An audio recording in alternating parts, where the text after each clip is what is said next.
तो दोस्तों आज की इस क्लास में हम लोग क्लास 12th के हिंदी के काफी मोस्ट इंपॉर्टेंट चैप्टर जिसका नाम है भैया कड़बक। ठीक है, सूरदास का पद, तुलसीदास का पद, ये तीनों चैप्टर का आज के इस क्लास में कंप्लीट ऑब्जेक्टिव करने वाले हैं। ठीक है, यानी कि इससे बाहर तो आपका कोई भी ऑब्जेक्टिव इन तीनों चैप्टर से नहीं बनने वाला है। ठीक है जी, तो आप हम लोग काव्यखंड का सीरीज स्टार्ट किए हैं जिसमें आज हम लोग इस 3 चैप्टर का करेंगे और कल यानी कि नेक्स्ट डे हम लोग 3 चैप्टर का और करेंगे। और इसी तरीके से जब काव्यखंड हमारा एंड हो जाएगा उसके बाद हम लोग गदखंड की भी सीरीज स्टार्ट करने वाले हैं। तो प्लीज आप सभी हमारे चैनल को सब्सक्राइब करके बेल नोटिफिकेशन आप ऑल पे सेलेक्ट कर लेंगे ताकि मेरे को इस चीज से काफी ज्यादा मोटिवेशन मिलती है और मैं आपके लिए ऐसे ही हाई क्वालिटी कंटेंट लाते रहता हूं। ऑलराइट, तो आइए करते हैं वीडियो को स्टार्ट।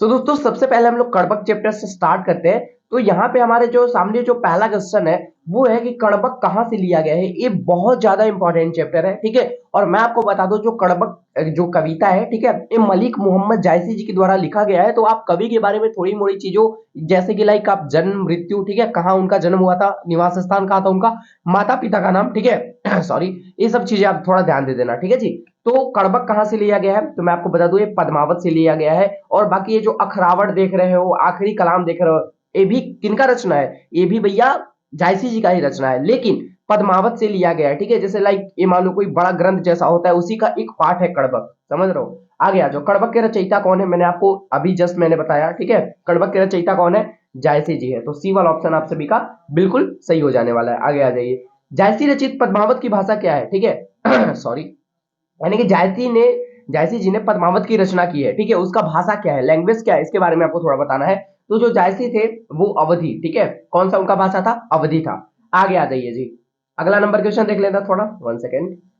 चौथा नंबर के मलिक मोहम्मद जायसी किस परंपरा के कवि हैं, सगुन कृष्ण भक्ति परंपरा या फिर सगुन राम भक्ति परंपरा या फिर प्रेमाख्यानक काव्य परंपरा या फिर संस्कृत काव्य परंपरा। तो मैं आपको बता दूं जो जायसी जी थे एक मुस्लिम जाति से बिलोंग करते थे। ठीक है जी, तो यहाँ पे सी वाला ऑप्शन सही हो जाएगा, प्रेमाख्यानक काव्य परंपरा। ओके, आगे आ जाओ, जायसी ने अपनी आंख की उपमा किससे की है, उन्होंने अपनी एक आंख की जो तुलना है या फिर उपमा है वो दर्पण से की है। क्यों भैया, क्योंकि जायसी जी का ऐसा मानना है, ठीक है, कि जिस प्रकार दर्पण में क्या होता है, आप जैसा चीज उसमें, जिस टाइप का आप चीज उसमें उसके सामने ले जाते हो उस चीज का वैसा ही प्रतिबिंब यानी कि वैसा ही प्रतिछाया दिखाता है। ठीक है, जैसा आप अगर आप कोई भी चीज मतलब आप खुद जाओगे तो आप जैसे हो वैसे ही आपकी प्रतिछाया उसमें दिखा दी जाएगी। ठीक है, यानी कि उन्होंने कवि ने जायसी जी ने दर्पण को स्वच्छ और निर्मल माना है। ठीक है, उसी तरीके से वो अपने आप को भी कंपेयर करते हैं कि हाँ भैया मेरे में भी आज तक कोई भी जो है ना वो गलत गुण नहीं है मेरे अंदर। ठीक है, और आज इसी सही गुण की वजह से काफी लोग इनके चरण पकड़ के इनके मुख को निहारते रहते हैं। इन दिस पोयम कुछ ऐसा एक्सप्लेन करा गया है। ठीक है जी, आगे आ जाओ, 6 नंबर क्वेश्चन के मलिक मोहम्मद जैसे किस शाखा के कवि हैं। ये बहुत इंपॉर्टेंट क्वेश्चन है, लेकिन ये जितने सारे भी क्वेश्चन है पीवाई के क्वेश्चन है तो सारे क्वेश्चन इंपॉर्टेंट है बिकॉज ये पीवाई क्यू है। ठीक है, तो Bihar board officially, Bihar board का मेरे को जहां तक पता है एक्सपीरियंस है कि जो बिहार बोर्ड है ना वो पिछले साल पूछे गए क्वेश्चन को ही बार बार रिपीट करते रहता है। ठीक है जी, तो थोड़ा ध्यान देना चाहिए, पीवाई के क्वेश्चन पे ज्यादा ध्यान देना थोड़ा। मलिक मोहम्मद जैसे किस शाखा के कवि है, तो ये प्रेम मार्गी शाखा के कवि है। तो 6 का ए वाला ऑप्शन हमारा सही हो जाएगा। आगे आ जाओ, 7 नंबर क्वेश्चन, सॉरी 7 के बाद डायरेक्ट 10 है भैया, क्या हुआ है आज। मलिक मोहम्मद जैसी का निवास स्थान कहाँ है, मैंने बोला था निवास स्थान भी कवि का याद रख लेना। तो इनका जो निवास स्थान है वो जायस कब्र अमेठी मध्य प्रदेश, सॉरी जायस कब्र अमेठी उत्तर प्रदेश। ठीक है, तो डी वाला ऑप्शन सही हो जाएगा। चलो आगे आ जाओ, यहाँ पे थोड़ा सा ध्यान देना, जायस कब्र अमेठी इनके गांव का नाम था जो कि सही है, लेकिन यहाँ पे देखो डिस्ट्रिक्ट डिस्ट्रिक्ट मैं बोल रहा हूँ, यहाँ पे राज्य में चेंजेस है। जैसे यहाँ पे यूपी है, यहाँ पे एमपी है, यहाँ पे हरियाणा है, यहाँ पे लाहौर है। बेसिकली लाहौर तो कोई राज्य नहीं है हमारा भारत का। जायसी किस तरह के कवि है, जायसी सूफी कवि है। ठीक है, याद रखना, जायसी थे क्या है, धनवान है, पहलवान है या फिर फकीर है, फकीर है भैया जायसी जी। 13 नंबर क्वेश्चन, जायसी की काव्य की भाषा कौन सी है, बार बार मैंने बोला अवधि। ठीक है, अवधि भाषा है इनकी। जायसी के काव्य का मुख्य रस क्या है, श्रृंगार। ठीक है, जायसी के काव्य का मुख्य रस क्या है, श्रृंगार रस। अच्छा, जायसी ने रत्नसेनी एवं पद्मावती की कथा को किसके द्वारा सींचा है, अपने आंसुओं के द्वारा, गंगा जल के द्वारा या फिर जल से, या फिर कोई नहीं, अगर आप चैप्टर पढ़ोगे तो आपको पता चल जाएगा जो जायसी थे वो रत्नसेनी एवं पद्मावती की जो कथा है उसको अपने आंसुओं से सींचा था भैया।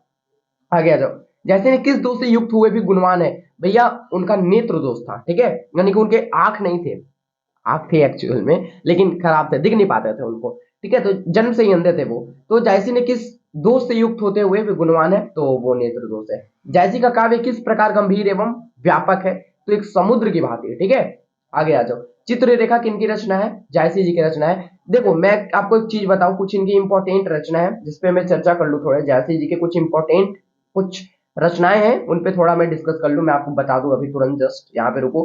मैं जायसी जी के कुछ इंपॉर्टेंट बता देता हूँ रचना। सारे मत याद रखो, सारे याद रखोगे तो आपको पता लगेगा कि जितना कविता में वर्ड नहीं है ना, उससे ज्यादा तो उनकी रचनाएं ही है, समझ रहे हो। तो सारे रचना मत याद रखो, पीवाईक्यू में देख लो कौन कौन से इंपॉर्टेंट है, कौन कौन से पिछले ईयर में पूछे गए हैं। लेकिन मैं आपको बता दे रहा हूँ उनकी इंपॉर्टेंट रचना कौन कौन से हैं। ठीक है, देख लो यहाँ पे मैं आपको बता दे रहा हूँ। 1 सेकेंड, हाँ चलो अब देखो। इनकी जायसी जी की रचना की हम लोग बात कर रहे हैं ना, जायसी जी। ठीक है, जायसी जी, आगे आ जाओ। जायसी जी की रचना की हम लोग बात कर रहे हैं। तो जैसे पहला याद रख लेना, पहला आप याद रख लेना। ठीक है, पहला आप याद रख लेना पद्मावत। ठीक है, पद्मावत तो बहुत इंपॉर्टेंट है, सॉरी। पहला आप याद रख लेना पद्मावत। ठीक है, पद्मावत के अलावा कड़बक तो आपको पता ही है, कड़बक तो आप भूल नहीं पाओगे, या फिर लिख लो यार कड़बक। ठीक है, भूल जाना मत फिर, कड़बक याद रखो। ठीक है, इसके अलावा लिख लो आप इतरावत। ठीक है, इतरावत, इतरावत। ठीक है, होली नामा, होली नामा, होली नामा, ये सभी इंपॉर्टेंट मैं आपको लिखवा रहा हूं। फिर है आपका आखिरी कलाम। ठीक है, आखिरी कलाम, आखिरी कलाम, ये आप ध्यान दे दो। फिर दे दो चित्र रेखा, चित्र रेखा। बस इससे ज्यादा मत याद करो आप। ठीक है, इससे ज्यादा मत याद करो आप। ठीक है जी, याद रखो इतना बस। पद्मावत हो गया, कड़बक हो गया, इतरावत हो गया, होली नामा, आखिरी कलाम और चित्र रेखा। इससे ज्यादा आपको याद करने की जरूरत भी नहीं। आगे आ जाओ। साहित्य लहरी किनकी रचना है। अब हम लोग सूरदास के पद में प्रवेश कर चुके हैं, तो अब जितने भी ऑब्जेक्टिव है वो सूरदास से रिलेटेड ही है। बताओ साहित्य लहरी किनकी रचना है। साहित्य लहरी सूरदास की। देखो सूरदास की ज्यादा तो है नहीं, मतलब रचना तो वैसे बहुत ज्यादा इन्होंने करी है, लेकिन 3 इसके इंपॉर्टेंट हैं, जैसे कि सूर सारावली हो गया, साहित्य लहरी हो गया, सूर सागर हो गया। यानी कि सूरदास का जो है ना, वो सब में सूर सूर जोड़ा गया है, तो आप पहचान लोगे इनका कि सूरदास का है। सूरदास की रचनाओं की भाषा, इनकी जो भाषा है वो ब्रज भाषा है। ठीक है, तो बी वाला ऑप्शन सही हो जाएगा। आगे आ जाओ जी। सूरदास के गुरु, जो सूरदास के गुरु थे वो वल्लभाचार्य थे। ठीक है, तो सी वाला ऑप्शन याद रखना। और जो नरहरि दास थे ना, ये जो नरहरि दास थे ना, ये तुलसीदास के दीक्षा गुरु थे। ठीक है, सूरदास किस मार्ग में दीक्षित हुए, पुष्टि मार्ग में। जो सूरदास थे वो पुष्टि मार्ग में दीक्षित हुए थे। सॉरी। सूर सागर किनकी रचना है, तो मैंने बार बार बता दिया आपको, सूरदास की रचना है सूर सागर। ठीक है, द्वितीय पद में किस खाद्य पदार्थ का उल्लेख नहीं किया गया है। ठीक है, यानी कि जो पोयम का जो द्वितीय आपका पद है, यानी कि दूसरा वाला जो पद है, उसमें कौन से खाद्य पदार्थ का उल्लेख नहीं करा गया है। तो उन्होंने कहा है, ठीक है, कवि ने ऐसा लिखा है कि जो भगवान श्री कृष्ण है वो नंद की गोद में बैठकर, ठीक है, माखन मिश्री और दही, माखन मिश्री और दही को आपस में मिलाकर जो है वो क्या करते हैं, उसका पान करते हैं, खाते हैं। ठीक है, तो अपूप का उसमें जो है ना वो नहीं किया गया, चर्चा नहीं करा गया है, तो अपूप यहाँ पे सही हो जाएगा। सूरदास की कृति क्या है, सूरदास की कृति क्या है, प्रणभंग जीनी, जय क्या है, जयद्रवध नहीं है, बरबर रामायण तुलसीदास की है जी। तो सूरदास की कृति कौन सी है, साहित्य लहरी। ठीक है, तो सी वाला ऑप्शन सही हो जाएगा। सूरसागर किस भाषा में रचित है, सूरसागर यहाँ पे एक्चुअल में ब्रिज भाषा है, लेकिन ब्रज होना चाहिए। ठीक है, ब्रज भाषा में जो सूरसागर है वो ब्रज भाषा में रचित है। ठीक है जी। सूरदास के पदों में कौन सा रस है, सूरदास के पद में भैया है वात्सल्य रस। ठीक है, आगे आ जाओ। खाली स्थान को आपको भरना है, खाली स्थान को आपको भरना है। सूरदास जब अपने प्रिय विषय का वर्णन शुरू करते हैं तो मानो, यहाँ पे डैश दिया हुआ है, हाथ जोड़कर उनके पीछे दौड़ा करता है। क्या क्या दौड़ा करता है उनके पीछे, रूपक शास्त्र। ठीक है, डी वाला ऑप्शन सही हो जाएगा। भगवान श्री कृष्ण किस कवि के पूज्य थे, तो भगवान श्री कृष्ण का पूजा कौन करता था, सूरदास। ठीक है जी, सूरदास, तो डी वाला ऑप्शन सही हो जाएगा। जो याद रखना एक चीज, जो सूरदास थे वो भगवान श्री कृष्ण के काफी बड़े भक्त थे। ठीक है, और कृष्ण की ही भक्ति में वो ज्यादातर लीन रहते थे। और तुलसीदास किनके भक्त थे, प्रभु श्री रामचंद्र के। ठीक है, मर्यादा पुरुषोत्तम प्रभु श्री रामचंद्र के। आगे आ जाओ जी। हिंदी साहित्य का सूर्य किसे कहा जाता है, तो बेसिक सी बात है, सूरदास को कहा जाता है। ठीक है, हिंदी साहित्य का सूर्य किसे कहा जाता है, तो सूरदास को कहा जाता है। सूरदास का जन्म कब हुआ, देखो भैया सूरदास का जन्म फिक्स नहीं है, इनका जन्म हुआ था 1478 में। ठीक है, जो कि एग्जैक्ट वैल्यू नहीं है, एग्जैक्ट नहीं है कि हाँ इसी हुआ होगा। ठीक है, इसी वर्ष हुआ होगा। ठीक है, तो अच्छा एक चीज बहुत सारे लोगों का कंफ्यूजन रहता है कि सर सबका में तो डेट दिया हुआ रहता है, जैसे लाइक मलिक मोहम्मद जायसी की बात कर ली जाए, ठीक है, या फिर सबकी डेट दी जाती है, ठीक है, जैसे मान लो बालकृष्ण भट्ट की अगर हो गई तो उनका है 22 जुलाई या फिर 23 जुलाई 1844, ठीक है।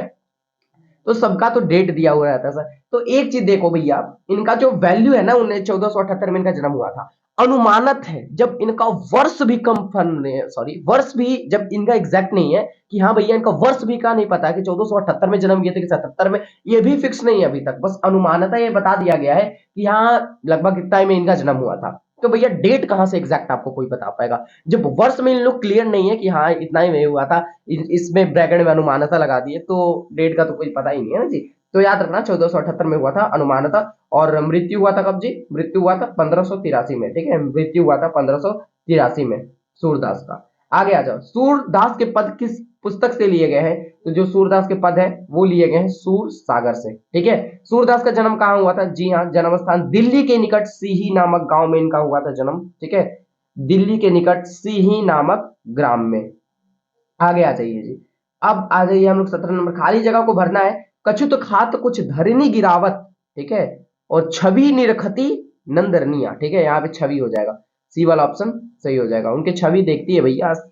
सूरदास की अभिरुचि किस काम में थी, जो सूरदास की अभिरुचि थी, यानी कि जैसे होता है ना कि जैसे आप मान लो पढ़ाई कर रहे हो, ठीक है, आपको एक्स्ट्रा कोई अलग फील्ड में आपको ज्यादा मतलब इंटरेस्ट होगा, ठीक है, जैसे सिंगिंग में हो गया, डांसिंग में हो गया, तो इनकी जो है वो कृष्ण भक्ति के साथ साथ काव्य लेखन के साथ साथ इनकी एक अभिरुचि थी, एक नहीं इनकी भी अनेकों अभिरुचि थे, ठीक है। पहला था पर्यटन में था, ठीक है, सत्संग में भी था इनका, कृष्ण भक्ति में वैराग्य में तो था ही, तो डी वाला ऑप्शन करेक्ट, यानी कि उपयुक्त सभी हो जाएगा। आगे आ जाओ, सूरदास के दीक्षा गुरु कौन थे, सूरदास के दीक्षा गुरु तो मैंने आपको बता दिया, महाप्रभु वल्लभाचार्य, ठीक है जी। सूरदास का व्यक्तित्व कैसा था, यानी कि कैसे थे, तो जन्म से अंधे या बड़े होने पर दोनों आंखें चली जाती है, सही बात, ठीक है, और मृदुल विनम्र निर्भिमानी भावुक अंतर्मुखी स्वभाव के विरक्त महात्मा, यानी कि उपयुक्त सभी। सूरदास की कृतियां का नाम आपको बताना है, इनमें से कौन सी उनकी कृति है, सूरसागर उनका है ही, राधा रस के लिए सुरसरावली है ही, साहित्य लहरी है, यानी कि उपयुक्त सभी, तो डी वाला ऑप्शन इज द करेक्ट, ठीक है। सूरदास किस काल के कवि हैं, ये भक्ति काल के कवि हैं, और तुलसीदास भी जो है ना वो भी भक्ति काल के कवि है, तो याद रखना चीजें। अब हम लोग तुलसीदास में अभी इंटर करेंगे जस्ट, ठीक है। अभी सूरदास का जो है लिखा हुआ पद पे थोड़ा भी और ऑब्जेक्टिव कर ले, इंपॉर्टेंट इंपॉर्टेंट, कहीं से छूट ना पाए, ऐसा मेरा टारगेट है कि कहीं से भैया छूटे नहीं ना पाए, सबको मैं करा दूंगा।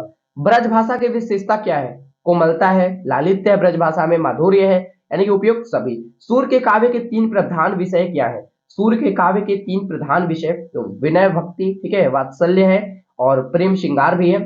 श्रृंगार देखो दरअसल यहाँ पे गलत लिखा हुआ है, इसको सही कर देना, तो उपयुक्त सभी हो जाएगा, ठीक है जी। कन्या का अर्थ क्या होता है, कन्या का अर्थ होता है गोद जी, ठीक है, क्या होता है गोद, ठीक है, कन्या का अर्थ होता है गोद, तो डी वाला ऑप्शन सही हो जाएगा। कवल कुसुम्ब फूले नर नारी शूर श्याम में कौन सा अलंकार है, तो यहाँ पे अलंकार का मैं ट्रिक देने वाला हूँ बहुत जल्द, तो इनमें अभी याद रखो अनुप्रास अलंकार है, ठीक है। चलो, सूर सागर किस चीज की बुक है, सूर सागर को किस चीज की बुक है, वो जब काव्य जो दूसरा पंक्ति है वो जो बिंड होता है जिसमें भगवान श्री कृष्ण भोजन करते हैं, ठीक है, और भोजन करते वक्त क्या क्या कहा घटनाएं उनके साथ होती है, किस तरीके से मनोरंजक दृश्य होता है, उसकी कहानी जो है वो कहने में भी बन नहीं पाता, ठीक है, आप बता भी नहीं पाओगे, सामने से देखो कि हाँ भैया ये चीज है, लेकिन आप बोलते टाइम बोल नहीं पाओगे सही तरीके से, ठीक है। तो सूरदास की जो है ना वो कृष्ण की जूठन की बुक है, लास्ट में वो जूठन मांगते हैं, यानी कि जब भगवान श्री कृष्ण भोजन कर लेते हैं तो उनकी लालसा है कि भैया जो श्री कृष्ण की जो जूठन है ना वो मेरे को मिल जाए, तो भैया मेरी जीवन तृप्त हो जाएगी, ठीक है। कौन सी रचना सूरदास की है, भैया यहाँ पे तो दो ही ऑप्शन है, यहाँ पे सूर सरावली कर लेना, और क्या सूर सरावली होगा, ठीक है, सूर सरावली या फिर सूर सागर साहित्य लहरी, यही एक में से कोई होगा। आगे आ जाओ, तुलसीदास में अब हम लोग इंटर कर चुके हैं, जैसा कि आप सभी को मैंने बता दिया हूं कि आज 3 चैप्टर हम लोग करने वाले हैं, कड़बक, ठीक है, और सूरदास के पद और तुलसीदास के पद, लेकिन अगली क्लास में हम लोग कल की क्लास में चैप्टर नंबर 4 नावादास जी के द्वारा रचित, ठीक है, और फिर उसके बाद हम लोग कविक चैप्टर का करने वाले हैं, ठीक है, फिर उसके बाद जो कि भूषण जी द्वारा रचित है, उसके बाद तुमुल कोलाहल कलह में जब शंकर प्रसाद जी के द्वारा रचित, यानी कि कल भी हम लोग 3 चैप्टर के ऑब्जेक्टिव करने वाले हैं। तो प्लीज प्लीज प्लीज आप सभी चैनल को हमारे सब्सक्राइब कर देंगे, बिकॉज मैं ज्यादा बोलता नहीं हूँ, तो प्लीज आप सभी प्यार से कर देना, एंड वीडियो को भी लाइक कर देना आप सभी, बाकी आपकी मर्जी, कंटेंट पसंद है तभी करो, ठीक है। और मैं एज अ क्रिएटर नहीं बोल रहा हूँ, देखो आज के टाइम में क्या है ना कि बहुत सारे ऐसे टीचर है ना जो कि आपको रियल कॉन्सेप्ट नहीं बताएंगे, बस भैया एबीसीडी पर, क्या ही मैं बोलूँ उन सबको टीचर को, तो भैया बस एबीसीडी आपको करा देंगे कि हाँ इसका ये होगा इसका भी होगा, भैया कॉन्सेप्ट तो यार कैसे हुआ, ठीक है। चलो मान लो हिंदी में तो चल जाएगा, बच्चा कहानी पढ़ा हुआ है, कहानी समझा हुआ है, वो हिंदी में कर लेगा, ठीक है। लेकिन अब भैया इंग्लिश में क्या होगा उसका, इंग्लिश आप इंग्लिश का अर्थ बता ही नहीं रहे हो, इंग्लिश का हिंदी कर ही नहीं रहे हो, तो एबीसीडी करना है तो उसको समझ में आने वाला है कुछ। अब मैथ का एबीसीडी कर दो, अब बताओ, अब मैथ में तो कॉन्सेप्ट लगना ही लगना है, हर जगह एक नए नए स्टेप क्रिएट होते हैं मैथ में। तो भैया कहाँ कौन से फॉर्मूले आपने यूज किए, कैसे करे, डायरेक्ट एबीसीडी करने से थोड़ी हो जाएगा वो। तो सही कॉन्सेप्ट जहां पे मिल रहा है बस मैं वही बोलूंगा, चाहे उसके 10 ही सब्सक्राइबर क्यों ना हो, चाहे उसके 0 ही सब्सक्राइबर क्यों ना हो, ठीक है, अगर वो बंदा आपको सही कॉन्सेप्ट दे रहा है, रियल कॉन्सेप्ट समझा रहा है ना, तो विद गारंटी कि आप कुछ अच्छा करोगे, उसी के साथ जुड़े रहो, ठीक है। और यहां तक कि मैं अपना नंबर भी आपके साथ शेयर करता हूं कि अगर आपको कोई डाउट होता है तो आप हमें व्हाट्सअप कर सकते हो, ठीक है। पीडीएफ के लिए आज के टाइम में मैंने बहुत सारे टीचर देखे हैं कि रिसेंट के टाइम में पीडीएफ के लिए पैसा लेते हैं। भैया पीडीएफ भी फ्री में नहीं प्रोवाइड करा सकते तो क्या आप टीचर हो यार, क्या टीचर हो आप, यूट्यूबर काम कर रहे हो, as a creator digital marketing सीख रहे हो आप लोग, समझ रहे हो, पीडीएफ के लिए पैसा लो, बात करने के लिए पैसा लो, ऐसा थोड़ी होता है। तो प्लीज मैं बोलना चाहूंगा ऐसे लोगों के चक्कर में ना पड़े। बहुत सारे लोग तो गारंटी देते हैं कि भाई मेरा पीडीएफ ले लोगे तो 90% आ जाएगा, घंटा आएगा यार, अब सिलेबस पूरा रट लो, उससे बाहर थोड़ी आएगा क्वेश्चन। तो प्लीज ये सब चक्कर में मत पड़ो, पैसा बर्बाद मत करो अपना, ठीक है। कई सारे टीचर चाहते हैं कि भैया बच्चों का पैसा बचे, कम से कम पैसों में पढ़ा पाए, लेकिन आज के टाइम में जो टीचर है ना यूट्यूब पे, वो साले अपने चक्कर में रहते हैं। बच्चा अगर मैं रियलिटी बता रहा हूँ, खुलेआम बोल रहा हूँ कि अगर यूट्यूब से पैसा आज के टाइम में, अगर मान लो यूट्यूब का कोई ऐसा बिगेस्ट अपडेट आ जाए जिसमें यूट्यूब पैसा देना बंद कर दे, तो मैं गारंटी से कहता हूँ कि जो भी टीचर से आप यूट्यूब पे अभी पढ़ रहे हो ना, वो सारे पढ़ाना बंद कर देंगे, विद गारंटी मैं ऐसा बोल सकता हूँ, ठीक है। और मैंने तो बहुत बड़ा सोचा है इन द फ्यूचर आप सभी के लिए कि मैं खुद की प्लेटफॉर्म बिल्ड करूंगा, वो चीज करूंगा, बिहार की शिक्षा नीति, मेरा जो यूट्यूब पे आने का टारगेट है, जो गोल है, वो है कि भैया बिहार की शिक्षा नीति को सुधारना है, और बाकी इसमें आपको मेरा को भी साथ देना पड़ेगा, आप सभी को मेरा साथ देना पड़ेगा, ठीक है जी। तो आप हमें सपोर्ट करो और बिहार की शिक्षा नीति को एक दिन बदल के जरूर से जरूर हम लोग रख देंगे। और मैं अभी भी बोल रहा हूँ कि अगर मैं इन द फ्यूचर अगर अपनी, ठीक है, अपनी खुद की कंपनी की मैं ब्रांड भी कोई बिल्ड करता हूँ ना, ठीक है, कोई एप्लीकेशन या फिर लाइक उस टाइप की प्लेटफॉर्म भी अगर बिल्ड कर लूँ ना, तो उसमें भी मैं आपको फ्री में पढ़ाऊंगा, सारे बच्चों को मैं फ्री में पढ़ाऊंगा। तो ऐसा नहीं है, मैं पीडीएफ भी मैं आप सभी को फ्री में देता हूँ, हाई क्वालिटी कंटेंट और इतना अच्छा इतना बेटर पीपीटी। खैर आज का तो क्वेश्चन बैंक का है, लेकिन कल की वीडियो को देकर देख लो और पहले की वीडियो को देकर देख लो, उतना अच्छा पीपीटी हाई क्वालिटी कंटेंट आपको कोई नहीं प्रोवाइड कराता होगा। बाकी ये मेरा विश्वास आप सभी के ऊपर, ठीक है, कि आप जरूर कुछ अच्छा करोगे बोर्ड एग्जाम में। तो प्लीज मैं बस यही रिक्वेस्ट करना चाहूंगा, मेरा फाइनल तौर पे यही बात मानना है कि प्लीज आप ऐसे लोगों के चक्कर में ना पड़ो, ठीक है। कुछ नहीं आएगा पीडीएफ लेने से, क्या आप 90% ला लोगे जब तक पढ़ाई नहीं करोगे, तो ऐसा कोई चक्कर में मत पड़ो, ठीक है। तो आओ तुलसीदास का जन्म कब हुआ था स्टार्ट करते हैं हम लोग। तो तुलसीदास का जन्म 1543 ईस्वी में हुआ था, ठीक है। इनमें से कौन सी रचना तुलसीदास की नहीं है, तो तुलसीदास की रचना नहीं है कह रहा है, देखो यहाँ पे ध्यान देना, नहीं यार ध्यान दे देना, बहुत सारे लोग ऐसा कर लेंगे कौन सी रचना तुलसीदास की है, तो इसमें दिक्कत हो जाती है, तो थोड़ी आप क्वेश्चन पढ़ लेना सही तरीके से। नहीं है तो कविता वाली उनकी है, ठीक है, बरबे रामायण उनकी है, गीतावली है, राधा स्तुति उनकी नहीं है, तो डी वाला ऑप्शन सही हो जाएगा। तुलसीदास का जन्म कहाँ हुआ था, तुलसीदास का जन्म कहाँ हुआ था, राजापुर बांदा उत्तर प्रदेश, ठीक है। तो देखो मैक्सिमम यार 70% ऐसे कवि है ना, ठीक है, कवि जिनका जन्म यूपी में ही हुआ है, उत्तर प्रदेश में ही हुआ था। तुलसीदास का नाम, सॉरी तुलसीदास का नाम क्या था, राम बोला था, बचपन का नाम उनका राम बोला था, तो डी वाला ऑप्शन एग्जैक्ट सही हो जाएगा प्रॉपर, ठीक है। आगे आ जाओ 5 नंबर क्वेश्चन की ओर में बढ़ जाऊं, सॉरी। तुलसीदास के माता पिता का क्या नाम था, तुलसीदास का माता पिता का क्या नाम था, तो तुलसीदास के माता पिता का नाम था हुलसी देवी आत्मा रामदुबे। आज के टाइम में तो टीचर बोलेंगे भैया तुलसीदास के माता पिता का क्या नाम था, हुलसी एवं महात्मा राम दुबे, तुलसी एवं महात्मा दुबे, कुल्फी एवं परमात्मा दुबे, राबड़ी एवं परमात्मा दुबे, पूरा बकेगा चारों ऑप्शन। तो बच्चों बताओ कौन सा ऑप्शन सही होगा। अरे यार क्यों टाइम लॉस कर रहे हो, उसका डायरेक्ट बताओ ना, बच्चा पढ़ रखा है ऑलरेडी, हिंदी है तो सब कहानियां पढ़ रखे होंगे, सब सारी कविताएं पढ़ रखे होंगे, डायरेक्ट आंसर बताओ आप, फुलती देवी में आत्मा राम दुबे। और एक चीज मैं बताऊं, मेरे को ऑप्शन देखे कहीं ना कहीं हंसी भी आ रही है, यहाँ पे देख लो कुछ लस्सी, कुलड़ी, कुल्फी, राबड़ी, क्या है भाई ये तुलसीदास की पत्नी का क्या नाम है, तुलसीदास के पत्नी का नाम बताओ, रत्नावली है, ठीक है जी। तुलसीदास के दीक्षा गुरु कौन थे, मैंने आपको बता दिया नर हरिदास थे। तुलसीदास को शिक्षा कहां से मिली, तुलसीदास को शिक्षा कहां से मिली थी, चारों वेद, षड इतिहास, पुराण, स्मृतियां, काव्य यानी कि उपयुक्त सभी, ठीक है जी। कौन कृति तुलसी रचित है, यानी इनमें से कौन सी जो कृति है जो कि तुलसी जी के द्वारा रची गई है, तो लगन पत्रिका, सीता स्वयंवर, प्रणय विद्या, विनय पत्रिका, बताओ। तुलसी जी की जो यहाँ पे रचित कविता है वो है विनय पत्रिका, ठीक है, डी वाला ऑप्शन सही हो जाएगा। आगे आ जाओ, तुलसीदास ने घर का परित्याग क्यों किया, तो पत्नी के फटकार से, ठीक है, पत्नी उनको बहुत बोलती डांटती थी, वो भैया कहे कि लो हम घर ही छोड़ते रहो, तुम अपना रहो घर में। घर छोड़ के निकल गए भैया, ठीक है। अब घर छोड़ के निकले, ऋषि मुनि के शरण में गए, ऋषि मुनि वहां से सजेस्ट करें कि आप प्रभु श्री राम के चरण में जाइए, वहां से आपको मुक्ति मिल जाएगी। तो पाठ्य पुस्तक में संकलित तुलसी के पद तुलसीदास की इस कृति से लिए गए हैं। तो ये भैया आपको कमेंट करके मुझे जरूर बता देना है, ठीक है, क्योंकि मैं HW के तौर पे मैं आपको 2 से 3 क्वेश्चन डेली का देता हूँ, तो आप हमें जरूर बता दीजिएगा कमेंट करके, ठीक है। तुलसीदास जी कैसे कवि माने जाते हैं? जो तुलसीदास जी थे वो कैसे कवि माने जाते हैं? तो वो माने जाते हैं समन्वयवादी, कवितावली के रचनाकार तुलसीदास, ठीक है, कवितावली के रचनाकार तुलसीदास। तुलसीदास किस काल के कवि हैं?